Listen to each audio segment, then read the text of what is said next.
What is going on, everyone? Welcome back to another edition of the Breakdown Sportscast. I'm your good friend and host, Kory Willis. Hope everyone out there is doing well on a Thursday. I hope you guys are, wrapping up just about everything that you have to do, all your tasks for the week before you head into a great weekend out there. You know, getting closer and closer to the 4th of July. So I know a lot of you guys out there are, smelling the barbecue more and more as the days pass by. So overall, guys, I hope you all out there are doing well today. As always, guys, we appreciate you all listening to the show. You know where to find us. We're on multiple streaming platforms such as Spotify, Apple Podcasts, YouTube, Amazon Music, and Amazon Audible, iHeartRadio, and many other streaming platforms out there. So if you like what you hear from Chris and I here on the Breakdown Sportscast, feel free to like, comment, and subscribe to the show. It's definitely important to us. It helps us know how we're doing and, how we can improve the show for the future for you all. So as always, guys, we very much appreciate you all's support with the show. As always, guys, you know who I'm with. I'm with my good friend and co-host. He is Chris Bolton. Chris, what's going on, my brother? What's going on, Kory? I'm doing fine, and y'all heard the man. Go ahead and give us the 5-star review. Hey, we need it in this technology, world that we living in. Everything is all about reviews. We hop on Google and see what the reviews looking like before we go eat somewhere. So hey, go ahead and give us 5 stars. Hook your boys up. We you know what I'm saying, we need it. But now everything's going good, Kory. I'm just enjoying the summertime, trying to beat the heat, just like these boys are at camp, at practice. It's no different for us. We still trying to beat the heat here in everyday life. Exactly. Like, look, man, you see a lot of these players out here, getting ready for a new season of college football, Chris. They're going through their two-a-days. They already went through, the winter workouts, the spring workouts. They're going through summer workouts right now. The whole nine. They sweating up a storm each day. We doing it too, providing this content for y'all. Man, yeah, it ain't no joke out here, especially in good old Florida, the Sunshine State. They were not lying when they named it the Sunshine State, because that sun be beaming. No Willie. Hey, look, man. I look at those Gatorade commercials a lot, and the like the scientists guys. They came up with Gatorade for a reason. Yeah. They had to. Yeah, they had to. Like what else you gonna drink? Like, you think water's gonna work here in Florida? No, we need something. we need something with a little bit more substance. That's a great point. You know how hot it got to be for somebody to be in a lab cooking up something that to rehydrate the players in a way that water just can't do. We need something else to take it to another level. Hey, that's when you know it's hot, man. that's when you know it's too hot outside. Man, it definitely. But no, everything is good, brother. Just trying to, like I said, beat the heat and not wild out a little too much. It's people out here that's saying some statements that's putting a target on their back. I ain't trying to do that out here. I'm just trying to make it. well, I think I think that's a good way to to segue into everything, Chris, on today's show. And look, I think that's a great way to have a good what's the word should I say that. I guess you can say, that's a good way to move, through your day-to-day activities. You don't want to tease someone off, just by a comment that you make. You don't want to ruffle no feathers, especially in this in Florida or in Alabama, Yeah, for that matter. absolutely. I'm look, and unlike you, Chris, because you're a civilized man. I think you're a man, that understands, being a civilized individual, peace, bringing peace to everywhere of your surroundings. There are some people that want to disrupt that, like the one Thomas Castellanos. People, if you've heard of that name before, if you remember that name from last season, Thomas Castellanos was the starting quarterback at Boston College last season. He had a pretty good season before he decided to, tell Boston College mid-season that, hey, I'm out of here, put myself in the transfer portal. I'll let y'all figure that out for the rest of the season, or how you gonna finish the season in above 500. I'd say, but yeah, Thomas Castellanos recently was on On3, and I think he was in an interview with Pete Nakos, who does great work. Boy, Pete had him singing. Hey, he had that man belching, man. That man was out here. This man was out here like he was Luther Vandross singing his gospel. Right. If this world was mine. Yeah, that's about what he would have said with a statement like this. But just to kind of sum it up, folks. So Thomas Castellanos was in an interview on On3 with Pete Nakos, and he was talking about this upcoming season. Florida State is his new home now. First game of the season that the Seminoles are gonna have is at home game, I think, Chris, against the University of Alabama.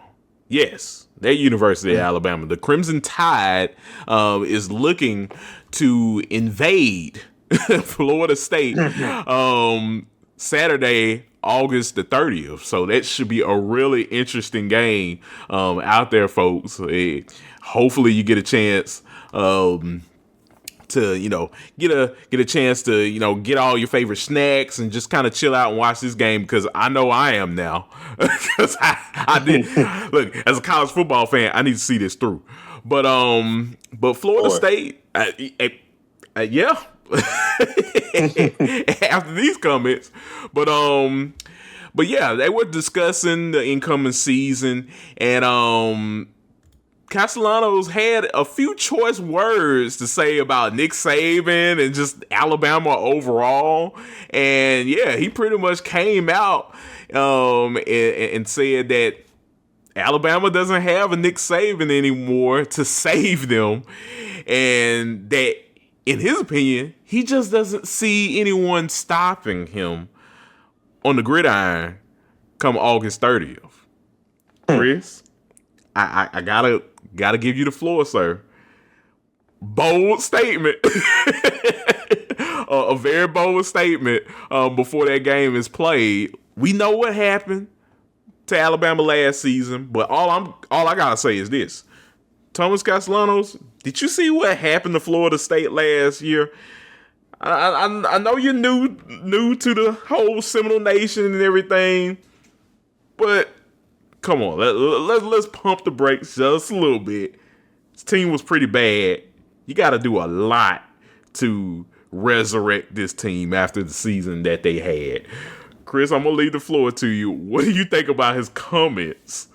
Just, saying what he thought needed to be said about his future opponent coming up in several weeks. Hey, he let the chopper sing. I mean, he was not bashful one bit. Just said what was on his mind. I see. I think he's putting a huge target on his back, on Florida State's back, but also I think this is really just who he is. I mean, this is for the most part, college football, the world's introduction to Castellanos. Unless you just a college football junkie, which I assume you are if you are listening to this show in the summertime. We know about Castellanos. You know what I'm saying? And the games that he was having at BC, and the dual threat quarterback he is. But most of the college football world isn't aware of him, and this is their introduction to him now that he's the man, quote unquote, at Florida State. So I think this is just his confidence just coming out of him and exuding, and is being put out there for everybody to see. And that's one way to go about getting ready to play Alabama week 1. You know what I'm saying? One heck of a way. One heck of a way. But at the same time, too, though, Kory, we expect Florida State. I'm gonna try to put a little spin on this for Thomas's sake. Put a little season on it. Yeah, I'm gonna try to see how his perspective, his viewpoint on this, and put myself in their position, his position. We're expecting them to lose anyways. You know what I mean? Yeah. So, it's almost like there's nothing to lose. After a season like last year. Season was rough and terrible. 2-10, just egregious. And unacceptable in Tallahassee. But it's not like people are really expecting this team to win. And so I think he's just trying to, one, is confident, and two, is trying to, show that Florida State is confident, that we feel good about what we're doing here, and we're ready for the smoke. And whatever happens, happens. But you're going to know that we're ready. Now, will I have maybe taken that approach myself? I don't think Alabama needs any more bulletin board material. I don't know. That ain't my style, especially coming off a 2-10 season. But at the same time, he wasn't a part of that 2-10 season, and he knows how good he is and how confident he is in his abilities. So I think this is really just a reflection of him at the end of the day. Yeah, no, I think you hit the nail right on the head, Chris. I think it's one thing of kind of exuberating your confidence out there. And look, I would be remiss if I didn't say that I like it. I think that having a little bit of that confidence and that fearlessness, especially in college football, is needed. It brings a level of competitive nature to the game. And I think, hey, if he feels like if he's going to be an asset to this team, hey, best luck to him. We'll see what happens. Yeah, we will see what happens. We will be tuned in. And it's also bold in the sense of, I think, Kory, that I think we anticipate the defense, at least for the beginning of the season, being the strength of Alabama's team. Mm-hmm. You know what I mean? Like, it's an Alabama team that had a really young secondary last year that really flashed and grew up last season, and them boys are back. Yeah. So I think Bama's defense is going to carry them in the beginning as they try to figure things out offensively, and we see how things are with whoever is the quarterback, whether it's Ty Simpson back there starting. So we'll see. But I feel confident in saying Bama's defense will be flying around the field, and these guys just got a little more incentive. Just got incentivized a little more to put a thumping on Florida State in their backyard at that. And look, maybe that might be needed. Maybe this is all for a good reason. maybe this defense, after a season that they had some good moments. Of course, I'm not going to take that away from them, but this wasn't the Alabama defense that we envisioned of ever seeing, where they take a major step back. That you can just tell There were certain plays that you could look at like those Nick Saban teams and you say, like, those Alabama defenses would never allow that to happen. Maybe that this is something that could light a fire under this year's defense. And hey, if so, that can also make for a great storyline come time that this game is played. So I like it. It definitely brings a lot of skepticism in play with this game. I'm definitely intrigued. I'm more intrigued now than I was before these comments. So we'll definitely see what happens with Thomas Castellanos this season at Florida State. And just Florida State overall, like they got a lot of work to do. That season last year with DJ Uiagalelei was just wasn't it. It just wasn't it. Yeah. Yeah, and I think we had a feeling about that going into the season, but yeah, it definitely was not it.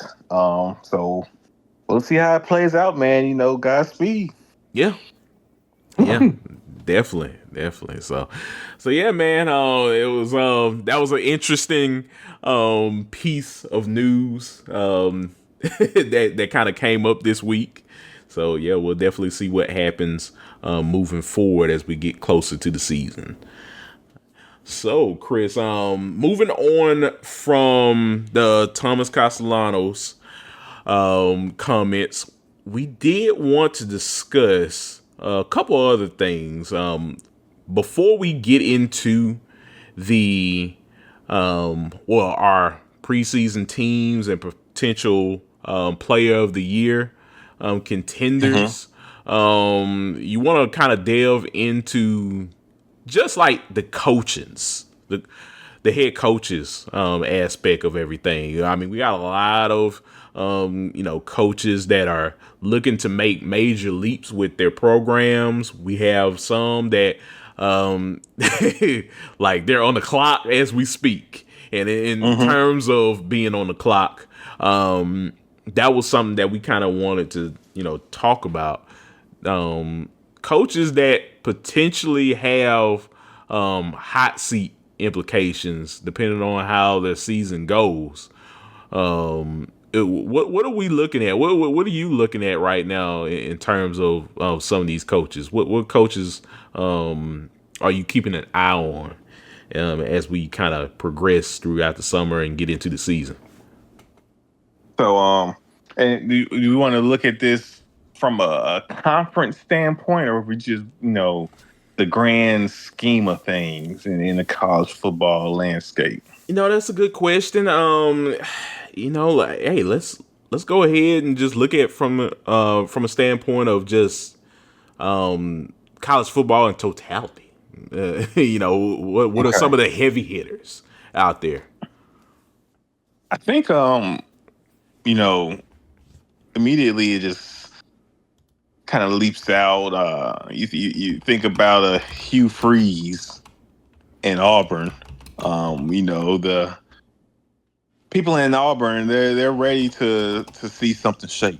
They feel like, okay, we've been recruiting well 3 straight years, top 18 or higher, ranked higher recruiting classes. You also have one of the better portal classes in the nation this offseason. You get your QB. That's always been the quote-unquote excuse. You haven't had the guy back there. You get your former 5-star Elite 11 camp MVP Jackson Arnold on campus. You got Eric Singleton transferred over from Georgia Tech. Got guys like that. Hey, so what's the excuse now? So the people in Auburn, they're ready to see something. So I definitely think he's up there. And keeping it in the conference, I think Brent Venables. Yeah. You need to see some shake. We need to see some. So a couple SEC guys, and quite fitting, of course, too, Kory, that it's a couple SEC guys instantly come to mind because I mean that's that conference, man, it does something to you, man. It's going to grind you. So you got to put up or shut up in the SEC, and so especially a program, storied program like Oklahoma with the tradition there and the years with Stoops as the coach and everything they've been able to do at Oklahoma. Venables got to make something shake, and it don't look good when your arch rival across state lines is out here making the playoffs and national championship game appearances and just right there in the thick of things and all that. It don't look good. So they got to make something happen. No, you're absolutely right, Chris. I mean, Brent Venables. I mean, he's had some time there at Oklahoma right now. And look, those people at Oklahoma are just as passionate as the people here in Austin. So, they want to see a great product trot out on the field each and every week. And OU is a program, those fans, they're going to let you hear it if they're not seeing the results that those fans want to see on a weekly basis. So, Brent Venables, he has to do something major this season. Look, you did bring in Washington State former Washington State quarterback John Mateer. So, hey, that might be what you need to kind of kickstart something exciting down there in Norman. I watched Mateer last season. That guy was a beast for Washington State. Like I kind of honestly didn't want to see him leave, but with talent that he possesses, it was bound to happen. So I mean, hopefully he's found a great home down there in Norman, and hopefully Brent Venables and his coaching staff can find ways to make sure that he is as successful as he possibly can be. So we'll definitely see what happens with Brent Venables, of course. But I did like that pick in the transfer portal. I think he knows that he needs to make a big splash because this season could make or break him. So we'll see on what happens to Brent Venables. Another SEC player, I know you mentioned Hugh Freeze, Chris, and look, that's definitely valid. I think a lot of people down there in Auburn they're looking for a win as well. But I'm gonna also kind of give you a someone that's very interesting. Brian Kelly, LSU. Yes, sir. Yeah. I think, and we've talked about it, he has one of the most talented, if not the most talented wide receiver corps on this team this season. Offense should not have a problem scoring at all. Running back wise, I think they'll be pretty good as well. I think offensively, I think they found their groove. Defensively, we'll see what happens. Of course, it's going to be a long season. But overall, Chris, I think Brian Kelly needs to win now. If he does not win this season in the way that LSU fans want him to win, I definitely think that there's a scenario where a lot of people are going to be, out for him to not be the head coach the following season, or they're going to want answers immediately after the season coming, or else he's close. He's in that upper echelon of people out the door, and it would be unfortunate, but this is the results business, and LSU fans are very passionate. They want to win football games. They want to win national championships. They want to be in contention for national championships, and I think Brian Kelly definitely needs to perform well, or else he's going to be potentially not the head coach of the LSU Tigers anymore. And look, that'll be tough because they have a really talented team. So we'll see what happens with Brian Kelly. And one other person I want to add, Chris, and there's tons, of course, but Dabo Sweeney. I think Not Dabo. look, I think while Clemson seems to be very committed in what Dabo brings to the table, he does find ways to get his teams to be successful, even without the transfer portal as much. I think just the rebellious nature that is Dabo Sweeney, Chris, in terms of what he thinks about the transfer portal overall and NIL and stuff.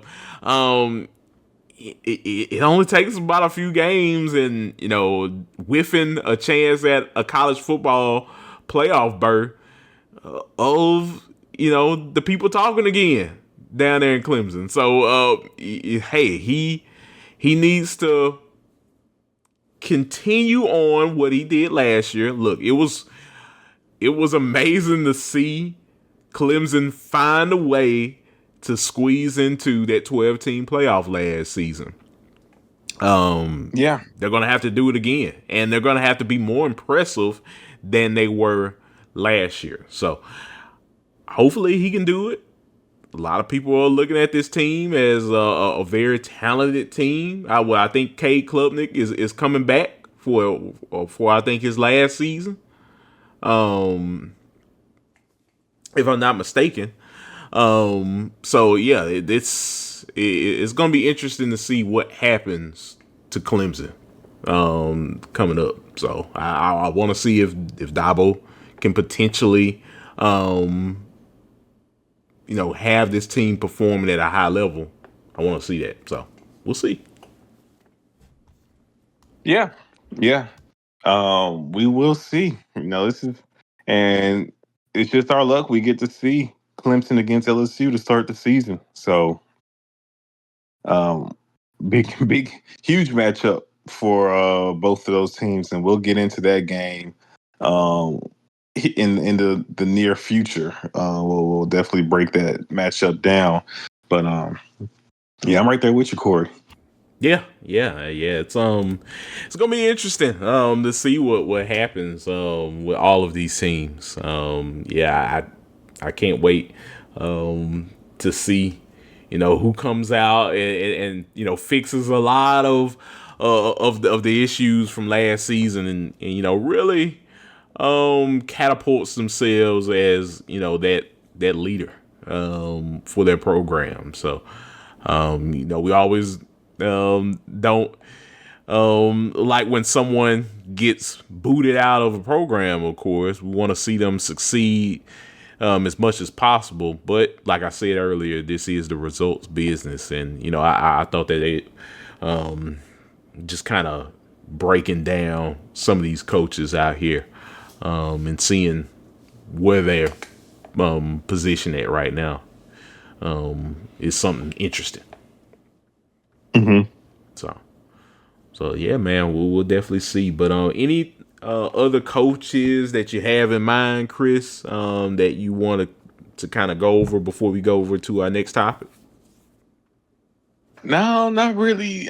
Just I know we're gonna talk about the Big 12 specifically. We're going to hit on the Big 12 and the SEC.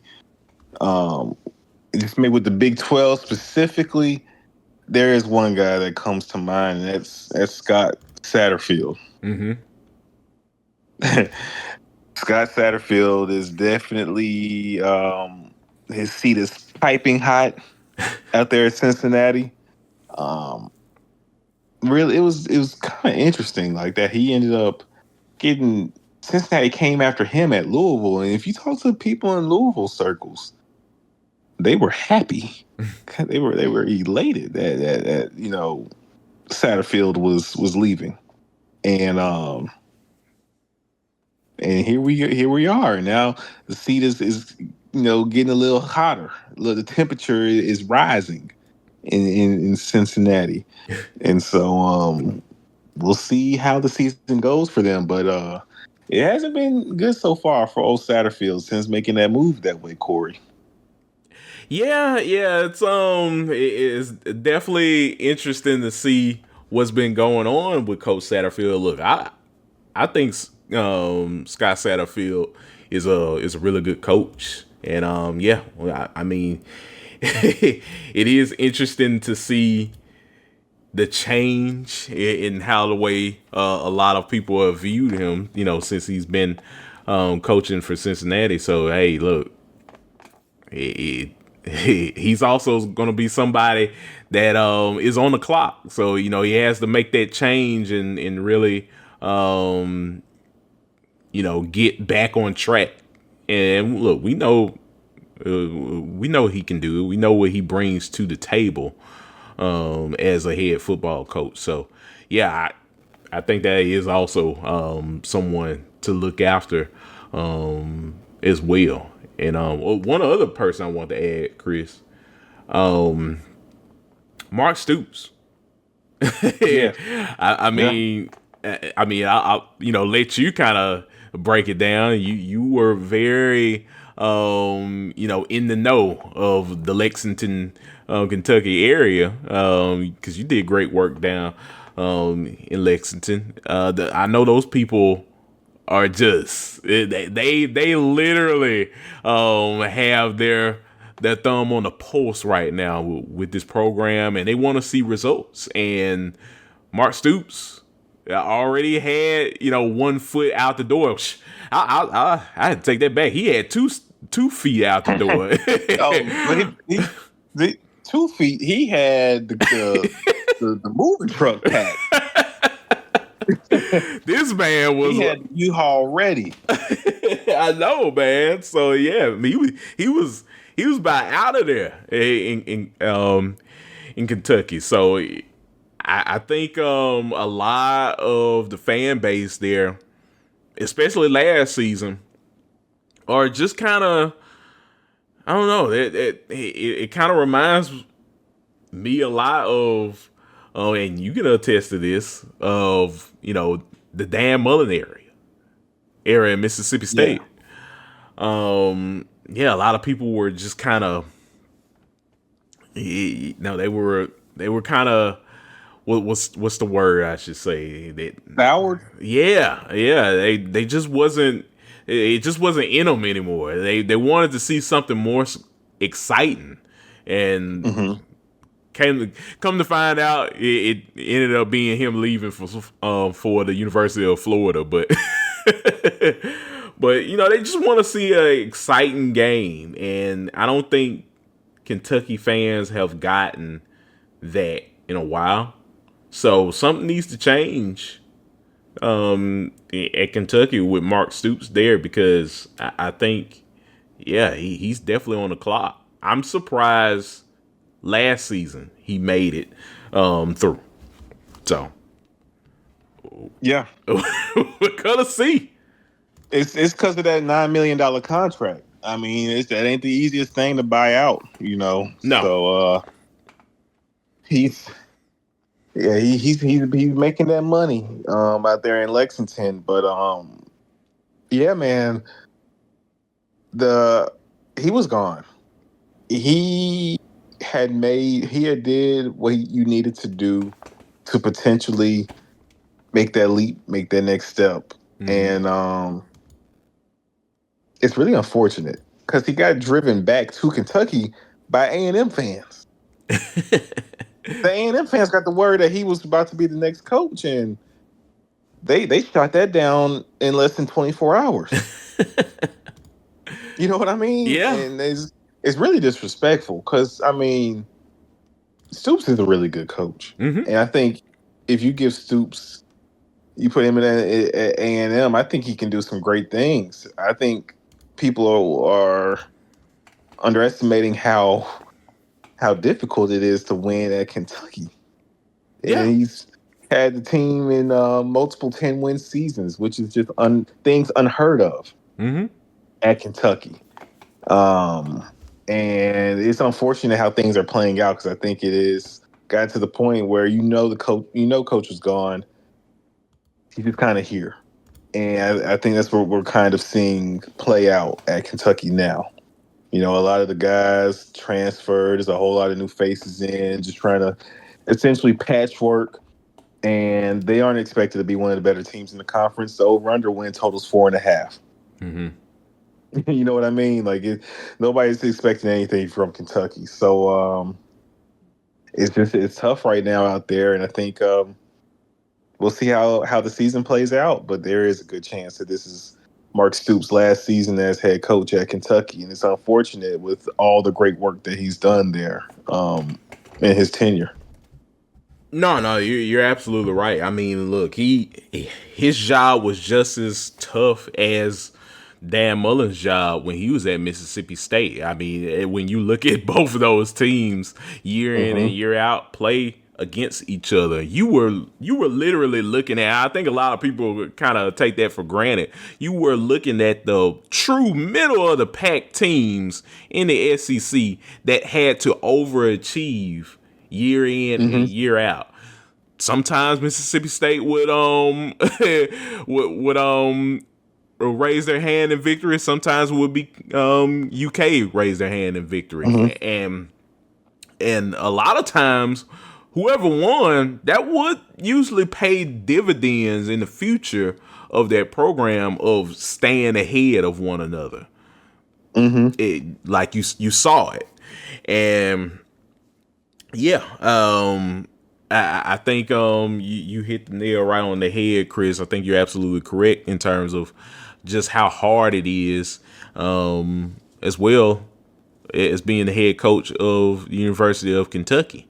And yeah, it's a tough job, but hey, Mark Stoops is paid $9 million.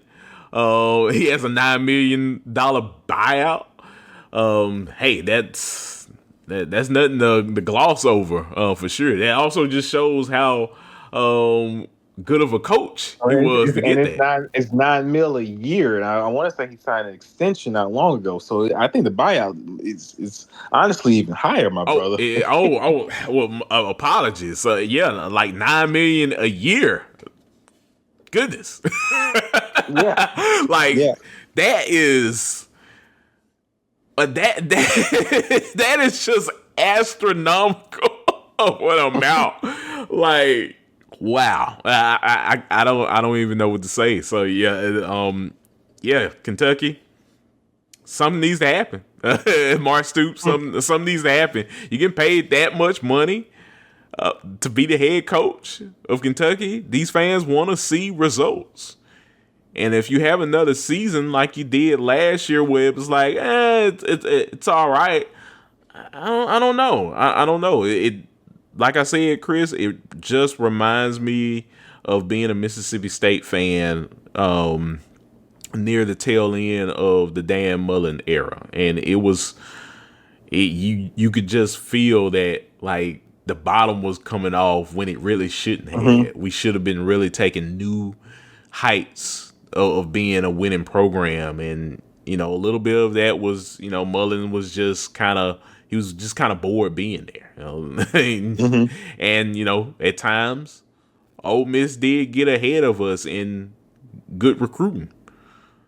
That did also be a catalyst of turning the tides in the state of Mississippi. So overall, yeah, there's a lot of coaches out there, but I definitely had to just kind of shoehorn in Mark Stoops' name just because I think his situation, being someone that was becoming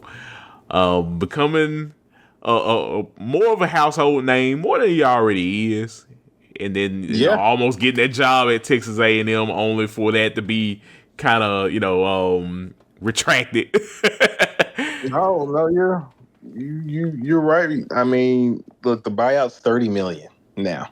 Gosh, $30 million buyout. I'm sure somebody has the money.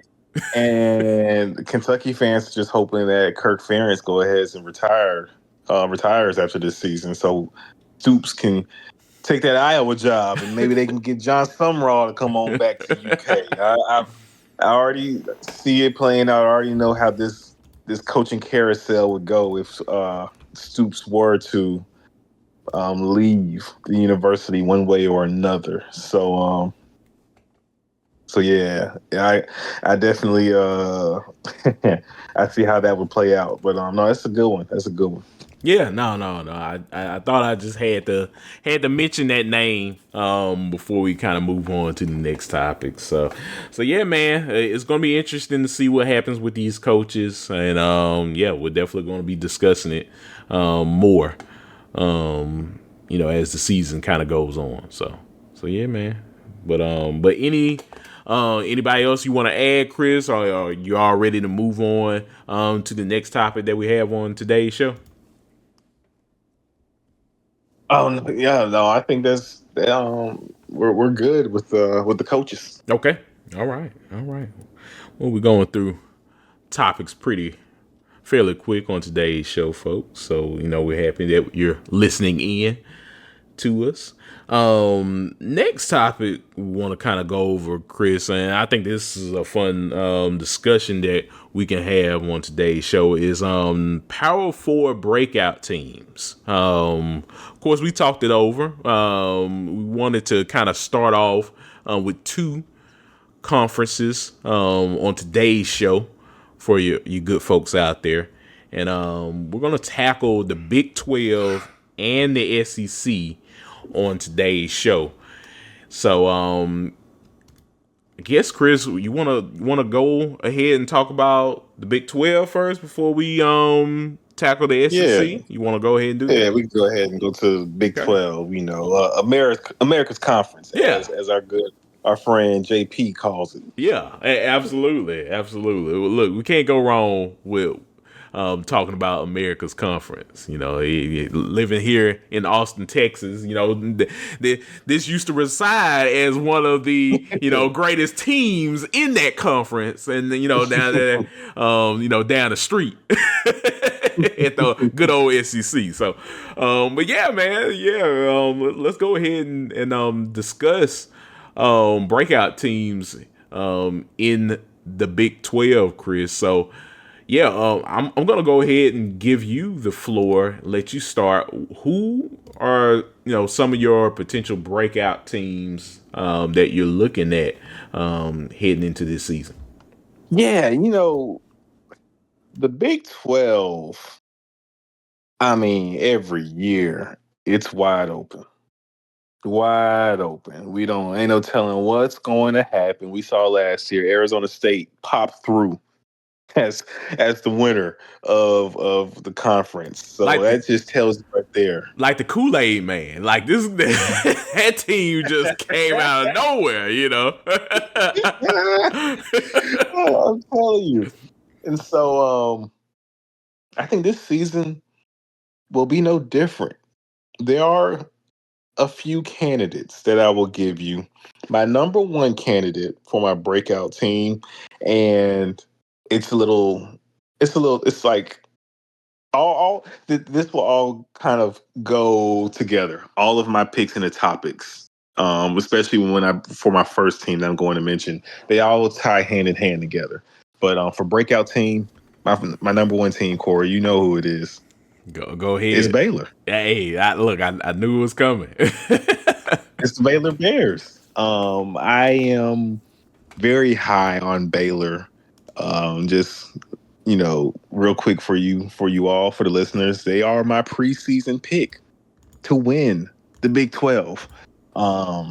This is a team that caught fire last year.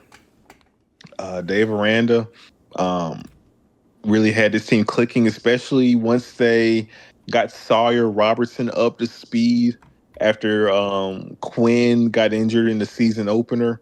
It took a little time, but Sawyer got things rolling, and this team went on a winning streak to close the season.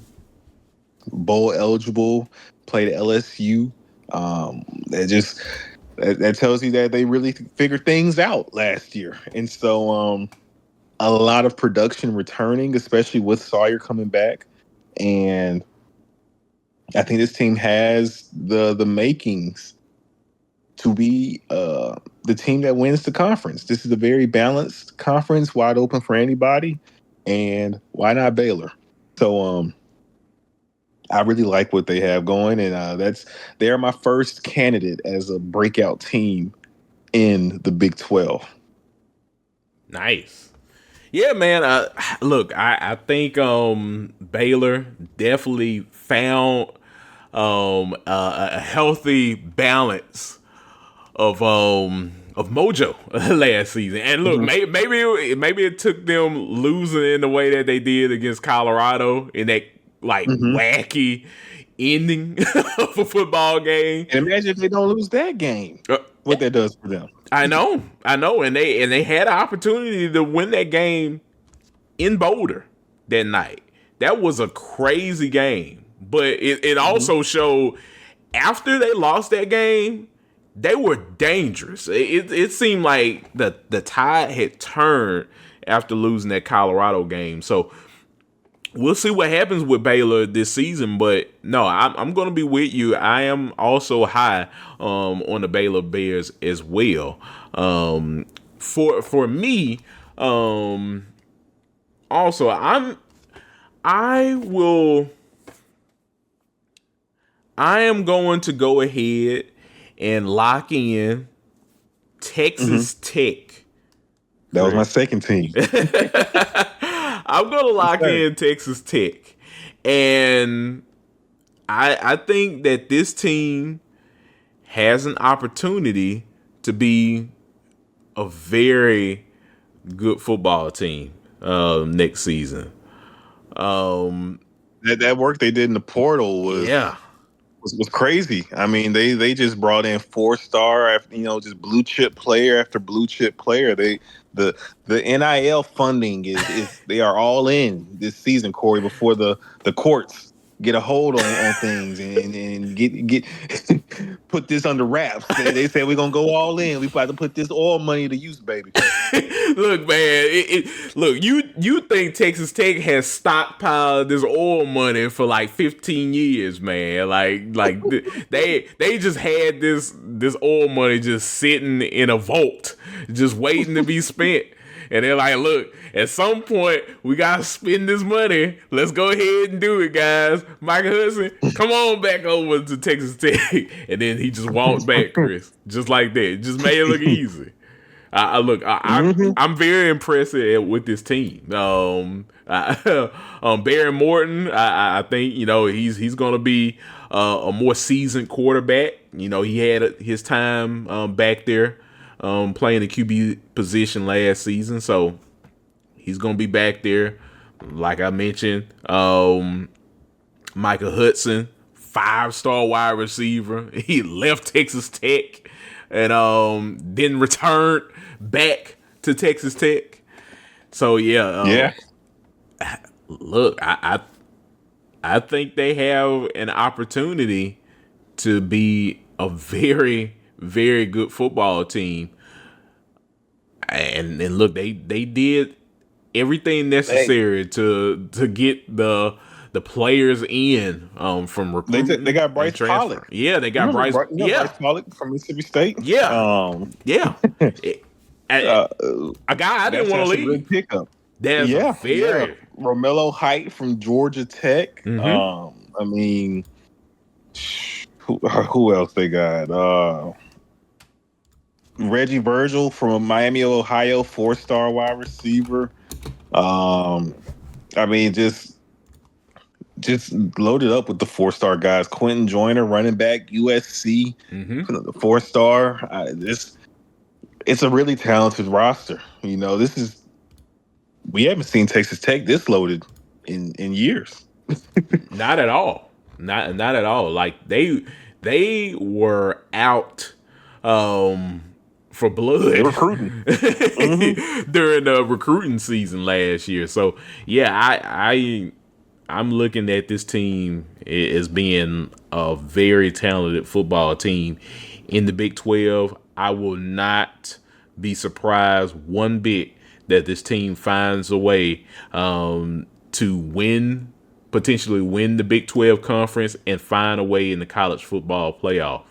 I think they would have earned it with how the way they've built this team. So yeah, it's gonna be interesting to see what Joey McGuire, and look, I love Joey McGuire. I think he's one of the bright minds, brilliant minds in college football today. It's gonna be interesting to see what Joey McGuire does with this squad, but hey, I like what I see right now on paper. I'm gonna say that. Yeah, and then you bring Morton back at QB, very talented kid. Yeah.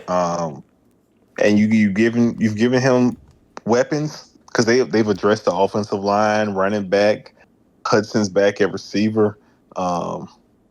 Hey, we'll see what happens, but hey, keep your eyes on Lubbock this season, man. That's like you said, Kory. Because I'll even say this: I wouldn't be shocked if they're preseason top 25 in a lot of people's list. I can see the AP having them top 25, and I think when we really sit down and come up with ours in the near future, I think we'll have them give strong consideration to Tech, even though we haven't seen the product on the field. Just looking at the talent base that they have. Mm-hmm. Yeah. I think everything is right there in front of them, Chris, to be a very successful football team. Like you mentioned, Morton's back. I mean, he threw well over 3,000 yards, 27 touchdowns, just 8 interceptions last year. I think you have production like that into next season or this coming season. I think sky's the limit for this football team. So I'm very interested to see what happens with Texas Tech coming up this season. I'm feeling very bullish on my pick for the Red Raiders. So yeah, man. We'll definitely see what happens, but I'm excited. Yes, sir. And then for myself, Kory, just one more team that I feel like I need to mention for the Big 12. Yeah. And there's several options. Mm-hmm. Several options. This is a conference that be all over the place at all times. But I can't help but think that I gotta mention Kansas. I was thinking about them. I think Kansas has the potential. I'm not going to say they will, that they will be they will break through, but that's a team. Despite losing Neal at running back, Mm-hmm. they have one of the better staffs in the nation. This is they their head coach is the truth. Coach Leopold, and last season didn't go as they anticipated. Mm-hmm. There was a lot of hype around Kansas last season. Now that hype has died down, I think they can get back to buying into being that underdog that they had to really get back in the grindhouse this offseason. Mm-hmm. And I think the Jalen Daniels, he'll be another year stronger and wiser and better. And this is a chance. This is it for him. Mm-hmm. You gotta really put it together this season. This is senior year. So I'm expecting, with the radar not being on Kansas, I think they can really, really be a nightmare for some teams.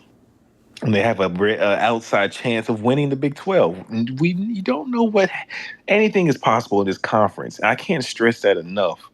And I really think with the eyes off of Kansas, they are as dangerous as ever. We saw what they did to Colorado to close the season last year.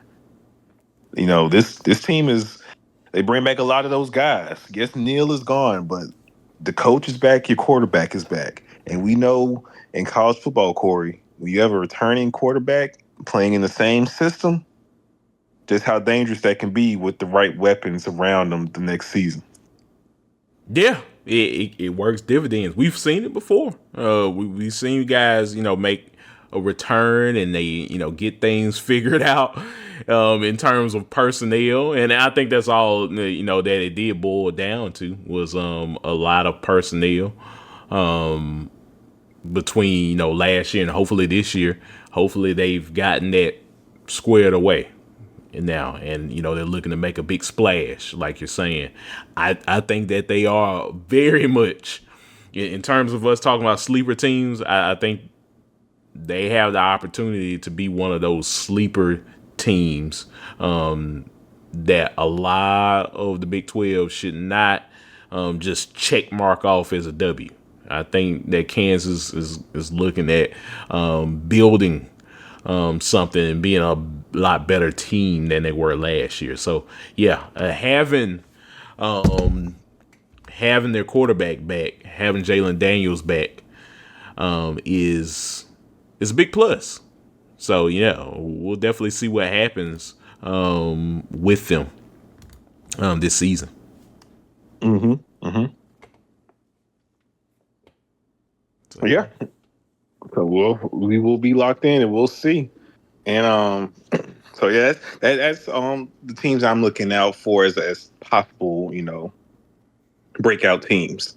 okay. Awesome. Yeah, I like those picks, of course. I agree with you on a couple of those as well, and some of mine is pretty much in line with yours. So yeah, man, that's dope. It's gonna be interesting to see what happens in the Big 12 conference. Can't wait to watch a It's lot of all- those games. Exactly, man. But yeah, Chris. So we got the Big 12 covered. We're gonna last conference on today's show. We're gonna talk about the SEC. So, what teams are you looking at in the SEC conference? Because look, as we've seen every year, Chris, the SEC is the wild, wild west. Literally, before the realignment, the West was the wild, wild west.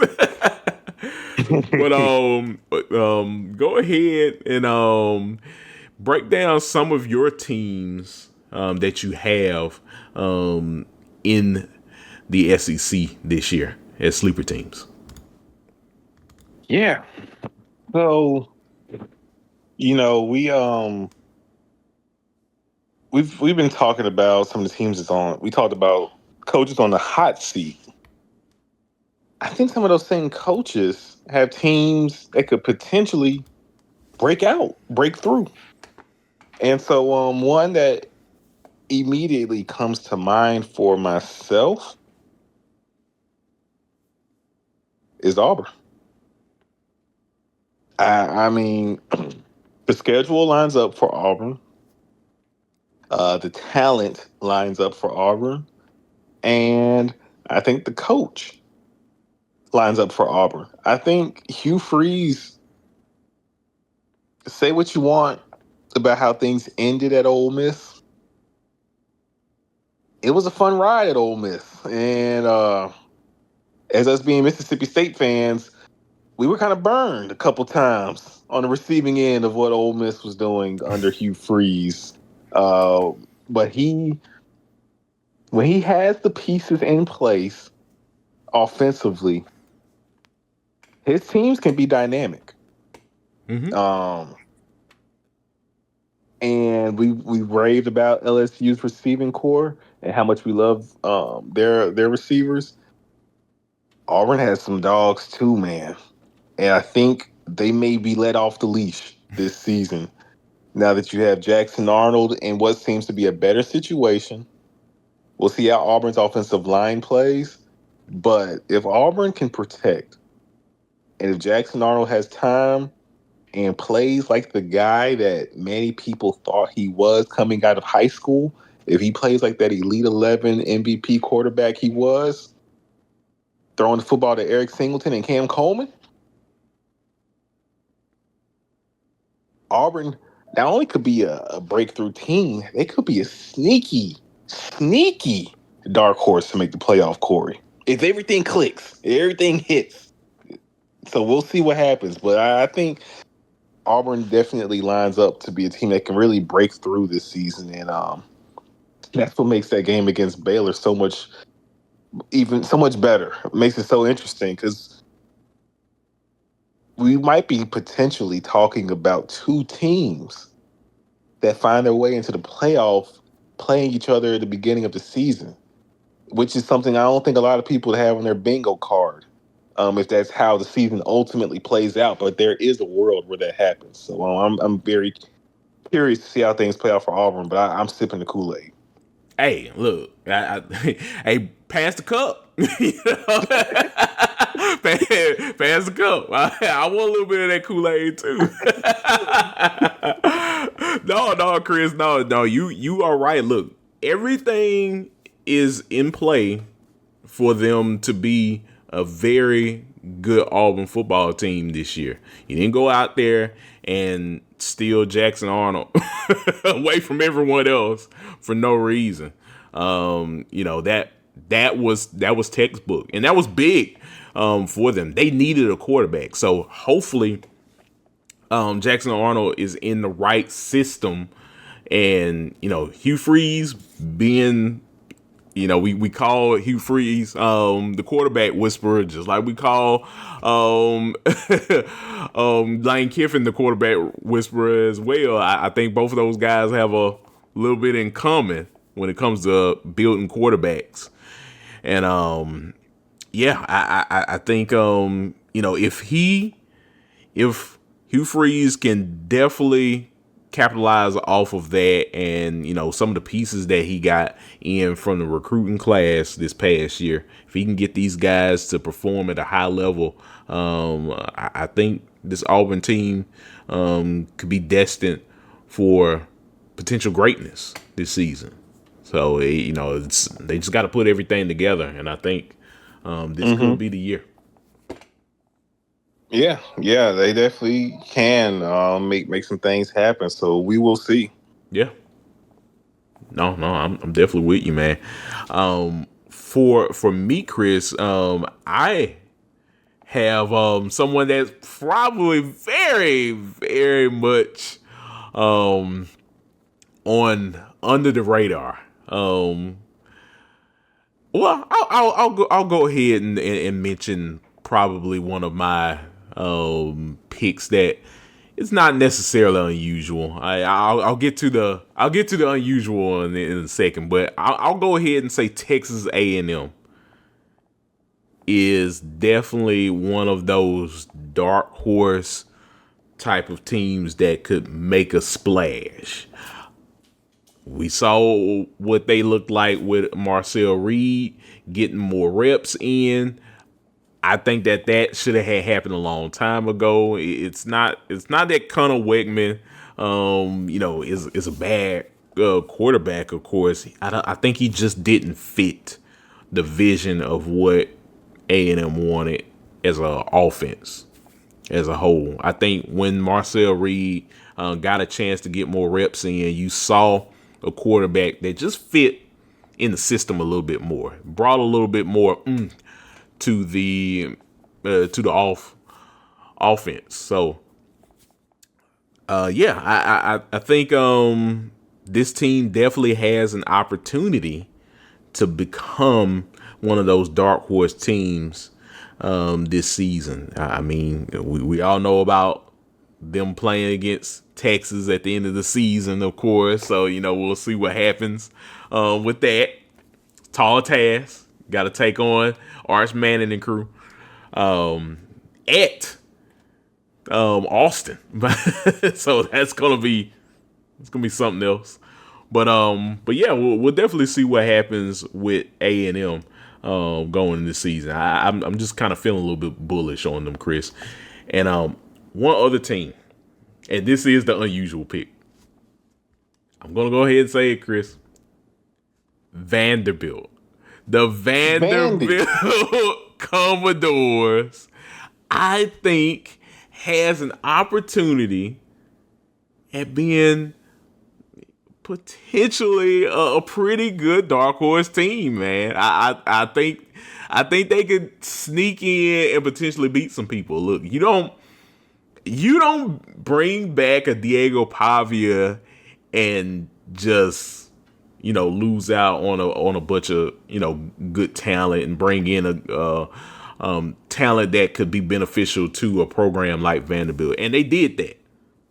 I will say Clark Lee did bring in a pretty good class, one of the best classes I've seen Vanderbilt bring in quite some time. I know they ended up snatching a prospect from Mississippi State that was for a while a long time commitment. So and I think once I kind of saw that and just kind of looked at how they were building their program, I started to kind of believe in the vision.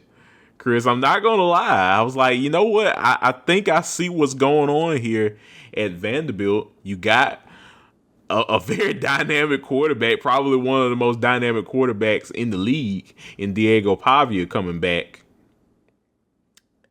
Hey, sky's the limit for this team. Maybe they can do something. I'm gonna be bullish. I'm gonna stamp my ticket in on those guys being a dark horse team in the league. So what you think? Oh yeah, for sure.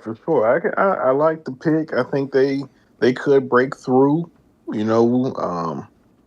mean, if everything clicks, we'll see. I mean, they did beat Alabama last year. Mm-hmm.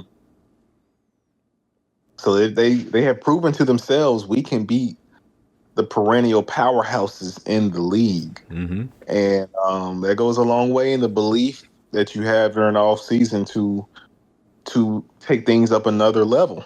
And like I said, Clark Lee still there, still definitely trying to take the program up a notch. And I know he isn't satisfied. So that is a team that you really don't. They can beat anybody any week. That's proven. So Yes. we'll see how this plays out. But man, it just goes to show the depth in this league, man. I mean, your Vanderbilt now is a team that's you can't just chalk that up as an automatic win. I mean, it ain't easy, and we got to look at the schedule. Auburn will have to play at Vandy. Kentucky will have to play at Vandy. Mm-hmm. LSU will have to play at Vandy. Missouri will have to play at Vandy. Those teams, look out. Look, I am not going to pull back my thoughts on this team. I think if everything can fall into place for them, I mean, look at it this way, Chris. Charleston Southern at Virginia Tech at South Carolina, I think would be a little. That's a big game. That's going to be a big game. That's going to be the first test. Let's say if they win that game, if they beat South Carolina, they will be undefeated heading into Alabama. I think so. I think so. Like, come on now. And we've seen, Chris, you only need to lose at least probably the max 2, maybe 3 games to still make it into a college football playoff berth. Because we know there's going to be a bunch of mayhem that's going to go on around the league. There's going to be a bunch of teams beating up on each other by the end of all of this. If they take care of their business and they win the games that they need to win, and, maybe they can beat a Missouri, maybe they can beat an LSU. Hey, who's to say that they won't, take care of a Kentucky? I'm sure they would at that point. Auburn will still be, a little bit of a big matchup for them. They're going to have to come out and play all 4 quarters, just like they'll have to play against Texas and a couple other teams. We'll see what happens with Alabama. But, this is a different feeling SEC that we haven't felt in quite some time. I know me and my brother always kind of joke about like, hey, this season is the season that we should be watching in terms of the competitive nature of just college football. In terms of the SEC, we're really going to see it because we've always seen the SEC beat up on each other. But now with NIL and everything in play, it definitely changes the game. So I'm looking at Vanderbilt being a much more competitive football team than a lot of people probably around the nation are thinking right now. Maybe it's just me. Maybe I got it all wrong, Chris. But I look at it like that. I got you. I mean, look, man. If you would have told me last year Arizona State would have made the playoff, I would have told you were lying. So look, anything can happen. And the SEC is as balanced of a conference as it's ever been this year. The parity is just off the charts. Everybody will be beating up on each other, and all it takes is a few plays. Just a few plays swinging the right way, and we could be talking about a upset here and an upset there. And if you win the games you're supposed to win and then mess around and steal one from a Bama, steal one from an LSU or Texas, I mean, hey, you never know. You never know. So we'll see. We'll see. But I won't say it's impossible. It definitely is not impossible. Not when I just saw with my own two eyes Vanderbilt beat Alabama. And I remember when Vandy fans were saying we want Bama and how that went. Well, the boy has the tide turned. You know what I'm saying? So we'll see how things play out this season. But yeah, it's definitely possible. So I like the pick. Yeah, man. I think I just had to kind of throw them out there just because. Yeah, I think I think they are potentially a special team that a lot of the media pundits won't be looking after. But I'm saying it right here first on this show, folks. I think Vanderbilt is not the cellar dweller in the SEC that we always come to know and love. I think this team is out to be very hungry and looking to make a statement. So we'll see. Yes, sir. Yes, sir. But any other teams, Chris, you want to add before we move on to our last topic on today's show? No, I'm good. We've highlighted both of these teams, but I'm glad you gave a spotlight to a Vandy, and I think we're good. Maybe the only team I just will say real quick. I ain't trying to go too far into detail. Yeah, but it goes back to Oklahoma.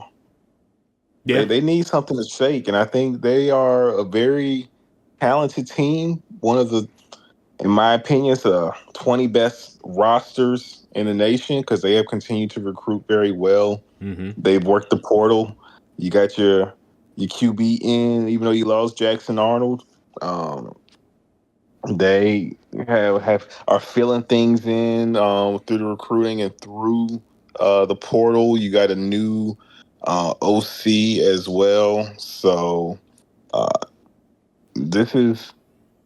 things are lining up for OU to have a possible really good season because John Mateer is that guy. John Mateer is that guy. So if John Mateer does what he does at Oklahoma, it's a very good chance that they can be a headache for a lot of teams in the league this season. So I just want everybody keep their eyes on OU. Oh yeah. I can't wait to watch the Red River rivalry game between Arch Manning and Mateer. I think that game might be 80 to 80. So it might be like the video game. We might get a 73 to 67 kind of score. Exactly. It's gonna be that Texas A&M LSU game about like 6-7 years ago. Oh my gosh, it's gonna be crazy, man. But no, I definitely excited.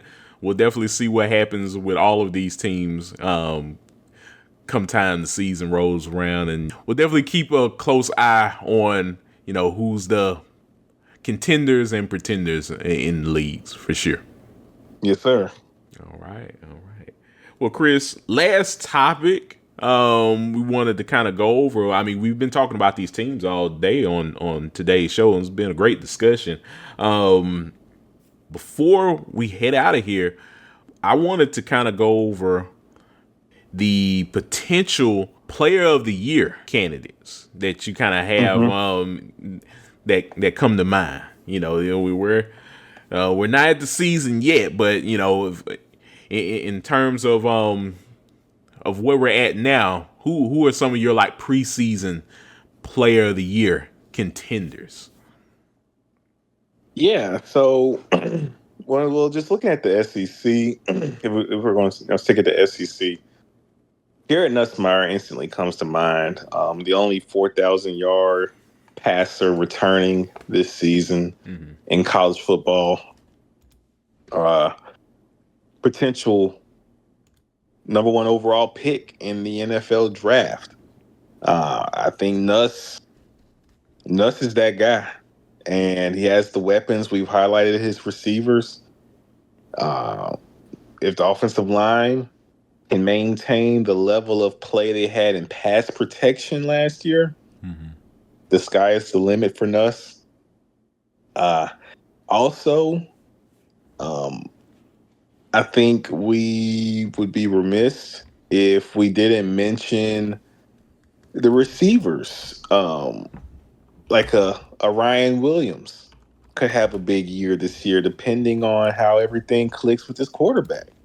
We saw how he hit the scene last season and was big time.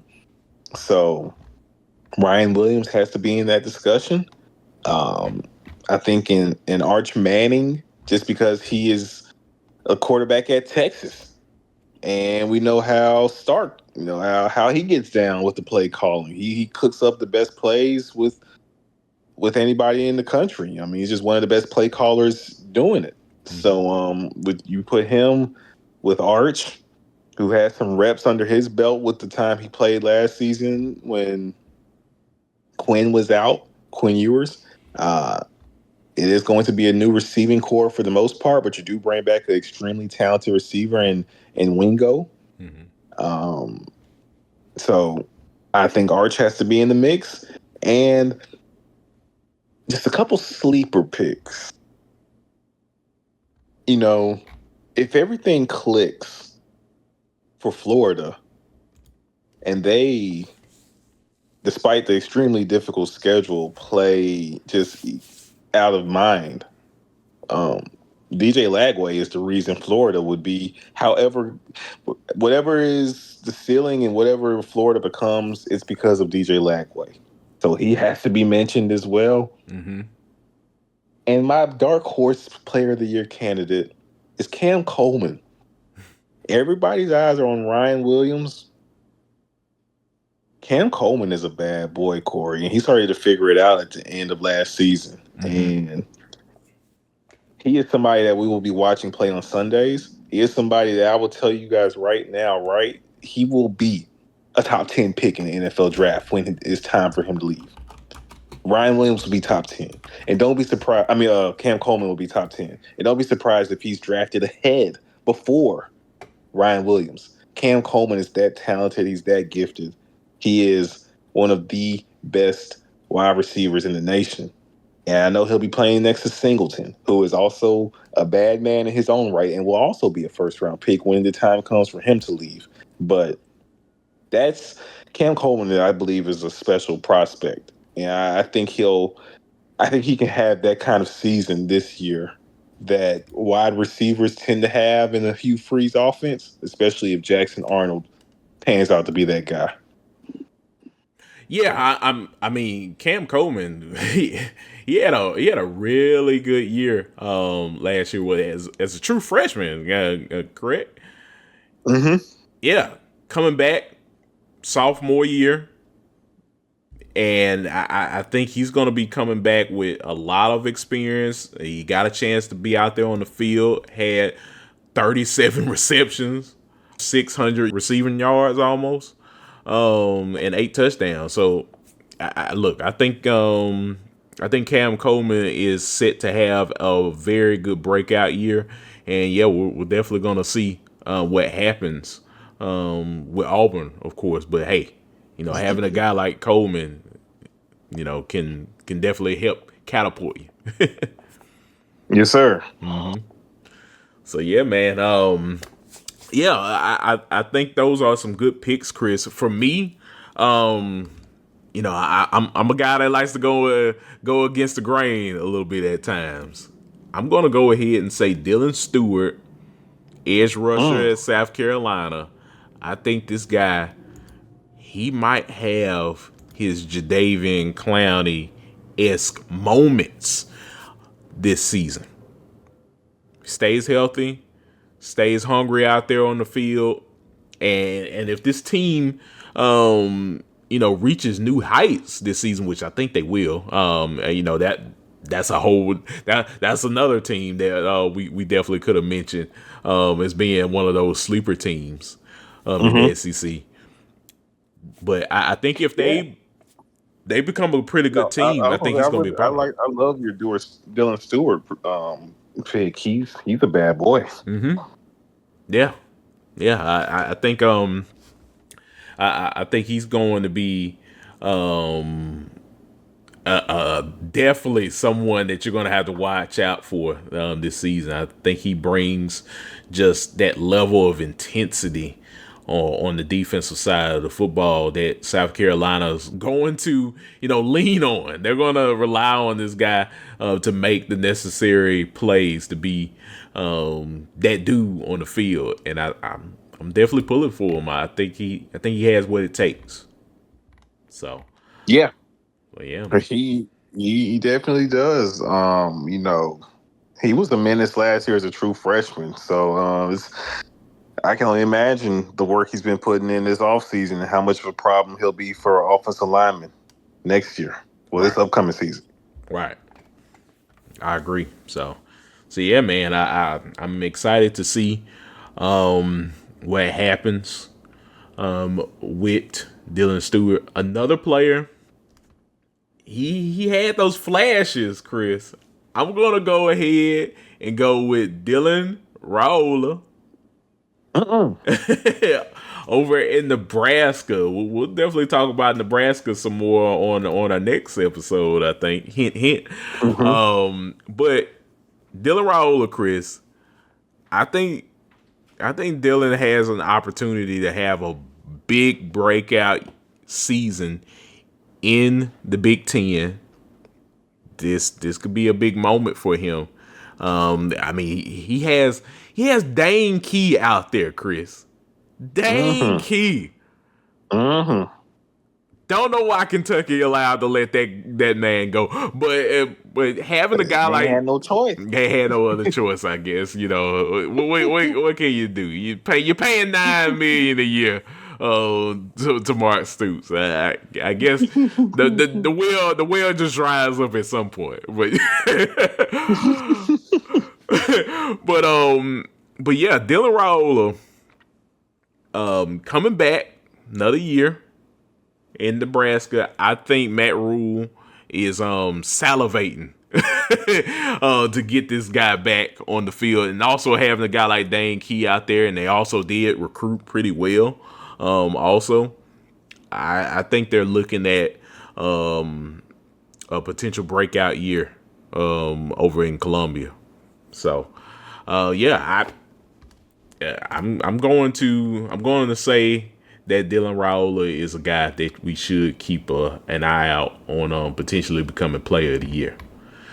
And one other player, Chris, I gotta say, Jeremiah Love, running back from Notre Dame, had a great season last year. So I'm looking at him being someone that's also going to become a pretty good player as well. I like that. I like that. Love is a problem. Mm-hmm. He's a dog, and so yeah, he Notre Dame will go as he goes, and he tends to go forward for a lot of yards, Kory. Exactly. so yeah, man. I think he's definitely going to be one of those top level running backs, kind of like we saw in Ashton Gianti last season. He's that dude, and I'm looking for him at the running back position, being that headliner that a lot of people are going to look at. Yeah, yeah, I agree.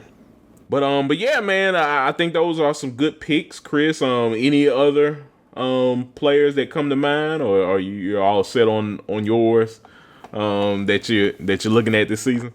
Yeah, I'm good. I'm set. So I think we got a good list going, and it should be a fun season. It should. Let's man, I need August to get here. I'm ready. I know. Look, it'll be here soon. It'll be here I before you know. So know it. yeah, it's a slow burn. It's on its way. Yeah. We're winding down the month of June, about to be in July.